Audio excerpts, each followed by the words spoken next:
Olá, eu sou a professora Daiane Dantas e vou trazer nesse vídeo alguns aspectos sobre os povos indígenas do Brasil e da América.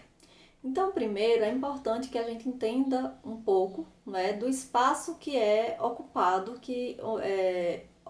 onde esses povos indígenas eles vivem atualmente no Brasil. Então, de acordo com a FUNAI, terra indígena é uma porção do território nacional que é de propriedade da União e é habitada por um ou mais povos indígenas. Esses povos indígenas, então, utilizam essa porção de terra para desenvolver as atividades que são necessárias ao seu bem-estar e à preservação da sua cultura, não é? Dos seus costumes, das suas tradições. Então seria um tipo específico de posse de terras, né, que é diferente da propriedade privada. O número de povos indígenas que habitavam no Brasil antes de 1500, ou seja, antes do início do processo de colonização pelos portugueses, ele é um número incerto ainda. Tem alguns pesquisadores que sugerem cerca de 1 milhão de pessoas. Para outros, esse número seria muito maior, chegaria próximo aos 7 milhões só na região da Amazônia. Então, esses povos indígenas, né, eles estão divididos, né, em vários povos. E eles foram, né, classificados a partir de dois troncos linguísticos principais, o Tupi e o Macro-G. E esses dois troncos linguísticos eles foram divididos em vários grupos, né, que agruparam várias línguas indígenas diferentes. Os povos tupi, pertencentes à família linguística tupi-guarani, eles dividiram-se em vários povos, que a gente pode citar o exemplo dos tupinambá, dos caetés. Eles eram mais numerosos do que os povos de qualquer outro grupo da América do Sul e podiam ser encontrados desde o litoral norte do Brasil até o Rio da Prata, lá no sul. E além disso, em algumas áreas também no interior do continente.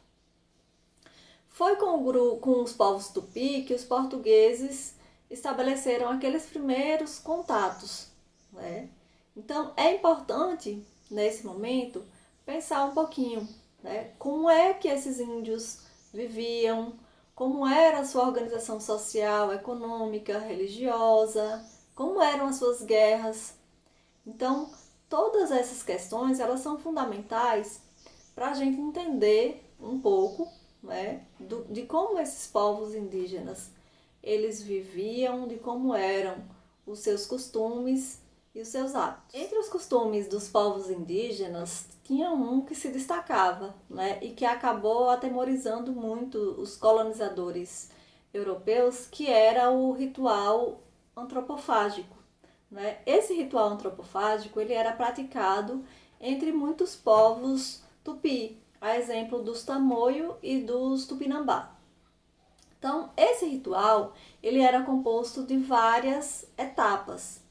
Na verdade, essas etapas elas eram compostas, né, por grandes banquetes, por cantos, por danças, e desses rituais participavam tanto os povos indígenas da aldeia quanto o próprio prisioneiro, né, que ele era um convidado especial nesse ritual. Então, a antropofagia ela era uma expressão da importância que a guerra tinha para os povos tupi. Então, para eles, comer a carne de um guerreiro inimigo que fosse capturado em combate tinha um significado muito grande na cultura desses povos originários. Né? Era uma forma de se vingar dos parentes mortos e também, né, de adquirir a bravura e as virtudes que aquele guerreiro capturado obtivesse. Então, quanto mais resistisse, quanto mais valente fosse aquele prisioneiro, né, mais bem visto ele era pelos povos, porque a partir do momento que eles consumissem a sua carne, eles acreditavam que eles estariam incorporando todas essas características, né, positivas para um guerreiro. Então era isso que eu tinha para falar para vocês a respeito dos povos originários do Brasil, né, dos povos indígenas. E eu espero ter ajudado. Até a próxima. Tchau!